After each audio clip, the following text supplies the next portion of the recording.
मांगना क्या है ये आप हनुमान जी से सीखिए। रामचंद्र जी बोलते हैं कि देखो, बुरे वक्त पर जिसने मेरा साथ दिया मैंने उसको कुछ ना कुछ जरूर दिया। अंगद को मैंने किष्किंधा का राजा बना दिया, विभीषण को मैंने लंकापति बना दिया।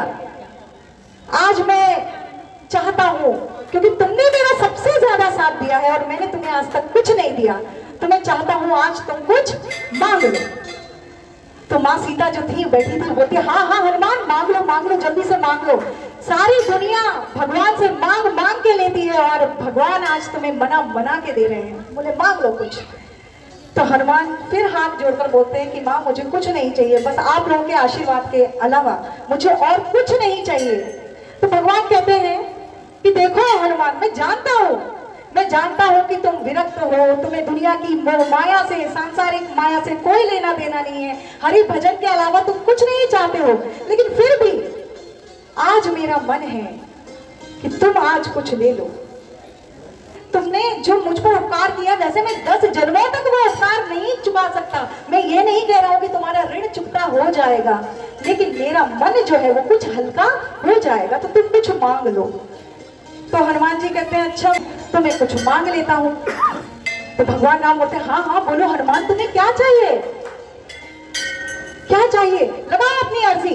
तो हनुमान कहते हैं जो तुम्हारी मर्जी वही हमारी अर्जी। बोलते हैं आप हमें अलग से अर्जी लगाने की कोई जरूरत नहीं है।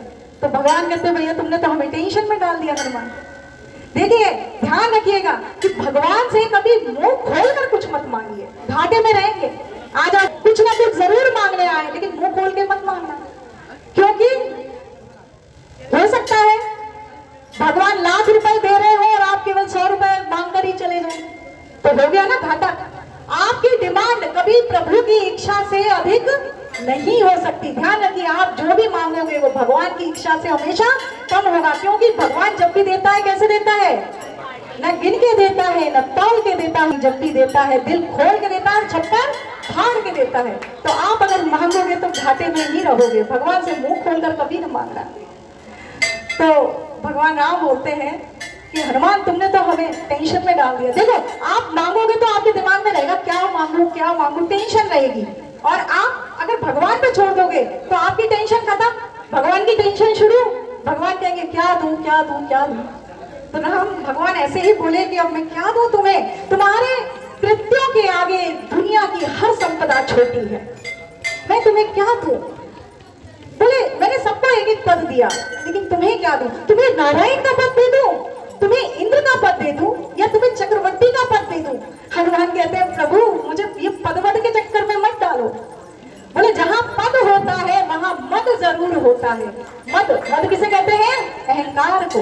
बोले जहां पद होता है वहां मद जरूर होता है। देखिए अगर किसी को पद मिल जाए, कोई मुख्यमंत्री बन जाए, तो दोस्तों को भी नहीं पहचानते, फिर दोस्त भी बड़े मुश्किल से बात करने में डरते कि पता नहीं ये पहचानेगा कि नहीं पहचानेगा। क्यों, अहंकार आ जाता है, मद आ जाता है। जितनी भी ये संस्थाएं होती है वहां पर भी आप देख लीजिए, अध्यक्ष उपाध्यक्ष सचिव इनमें हमेशा झगड़े ही चलते रहते हैं, है ना।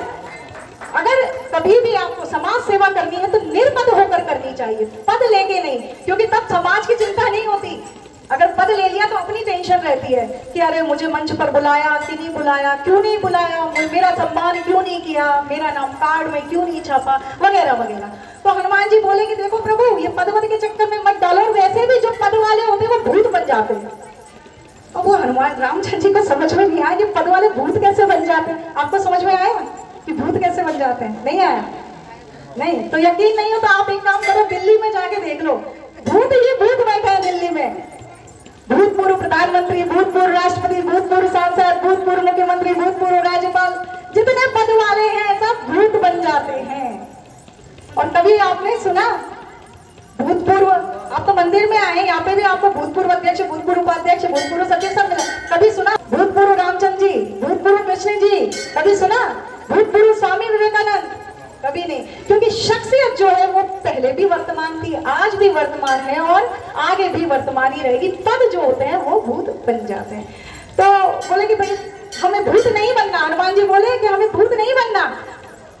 तो रामचंद्र जी कहते हैं भैया तुम अभूतपूर्व पद ही मांग लो, मत मांगो भूतपूर्व, अभूतपूर्व पद मांग लो। तो हनुमान जी कहते हैं हाँ ठीक है भगवान। अच्छा एक बात बताओ प्रभु कि आपने जिन जिन को पद दिया कितने कितने पद दिए? तो भगवान बोले एक एक पद दिया। अंगद को किष्किंधा का राजा बना दिया, विभीषण को लंका का, किसी को मंत्री, तो एक एक पद दिया। तो हनुमान जी कहते हैं अच्छा भगवान एक बात बताओ, आपका सबसे परम भक्त कौन है? तो हनुमान रामचंद्र जी कहते हैं ये क्या पूछ लिया तुमने हनुमान? बोले ये तो बच्चा बच्चा जानता है कि मेरा हनुमान से बड़ा भक्त कोई नहीं है। दुनिया में लाखों मेरे भक्त हैं, लेकिन अगर भक्त शिरोमणि कोई है तो वो हनुमान है। तो हनुमान जी कहते तो आप मुझे सबसे ज्यादा प्यार करते हो? तो भगवान कहते कोई संशय है? कोई संशय है आपको? बोले सबसे ज्यादा प्यार करता हूँ। तो हनुमान जी कहते अच्छा अगर जिसे सबसे ज्यादा चाहो तो उसे तो फिर डबल मिलना चाहिए। अब सीता माता हंसी, बोले क्यों हनुमान, अभी तक तो कुछ भी नहीं मांग रहे थे और अब सीधे डबल? तो भगवान राम कहते हैं कि हनुमान तुम्हारे लिए दो क्या हजारों पद न्यौछावर हैं, बोलो अयोध्या का पद दे दो। हनुमान कहते रुको प्रभु रुको, अब मांगना हमारी मर्जी है, अब हम अपनी मर्जी से मांगेंगे।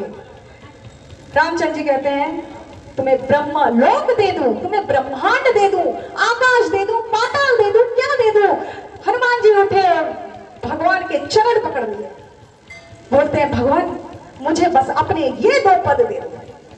बोले मुझे दुनिया का कोई पद नहीं चाहिए, मुझे बस अपने ये दो पद दे दो। तो माँ सीता बोलती है रुको हनुमान, इन दो पदों पर मेरा अधिकार है। बोले तुम्हारा नहीं, ये क्या मांग लिया तुमने? तो भगवान राम कहते हैं ठहरो सीते। बोले आज तुम हार गई, मेरा भक्त जीत गया। भगवान के चरणों पर केवल भक्तों का अधिकार होता है। भगवान कहते हैं हनुमान मैं तुम्हें वचन देता हूँ, मैं वचन देता हूँ कि कलयुग में जहां जहां मंदिर होंगे वहां और कोई मिले न मिले, भगवान राम के चरणों में हनुमान जरूर मिलेंगे। और आप देखिए है ना, तो जो मांगना है कुछ ऐसा मांगिए कि जन्मों तक आप के साथ। अब देखिए जब तक सूरज चांद रहेंगे तब तक भगवान के चरणों में हनुमान रहेंगे।